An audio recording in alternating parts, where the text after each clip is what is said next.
Hi guys! So ngayon wala akong magawa. Ito yung kwento ko sa inyo. Pero madami akong lomo cards. Yan pinapamigay ko na lang to sa mga aking kilala, sa mga pinsan. Yan, may isa pa akong lagayan dito. Ito yung violet. Kasi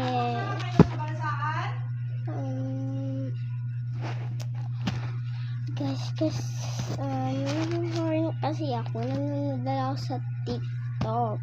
And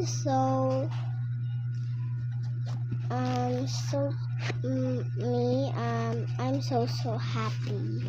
Yeah, I'm happy. Dami talagang lomo card sa mga ganito. Pero yung ganito ko dati nawala na kasi hindi pa kami dito nakatiras. Doon pa kami sa kabilang building. Yan. Madami pa naman nun lomo card ko. Buti naglinis kami, naglilipat na kami. Buti nakikita ko yung mga iba kong lomo card. O diba, dagdag pa sa akin lomo card. Wala silang gawa. Binibigay ko na ito sa mga pinsan ko, sa mga best friend ko. Nakalimutan ko nga ito nung 19, birthday ng pinsan ko. Bibigyan ko sana yung ko si Yumi. Kaibigan ko siya wala. Pero nakalimutan ko. Noon nag-aasikaso kami, nasa isip ko pa yung eto, pero nawala sa utak ko. Hindi ko talaga naakala.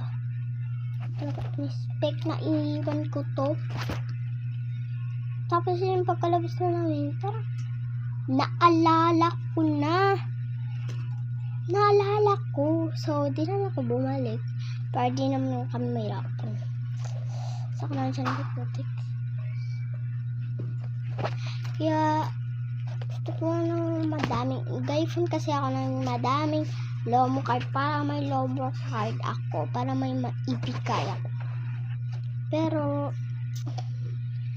bukas, nag-alis kami sana. Pero, awan ko kung matutuloy pa kami. Balsahan kami, di ba alam niyo yun? Balsahan. Awan ko kung matuloy na lang kami. So, dito na mag-end ang vlog na to. Bye-bye!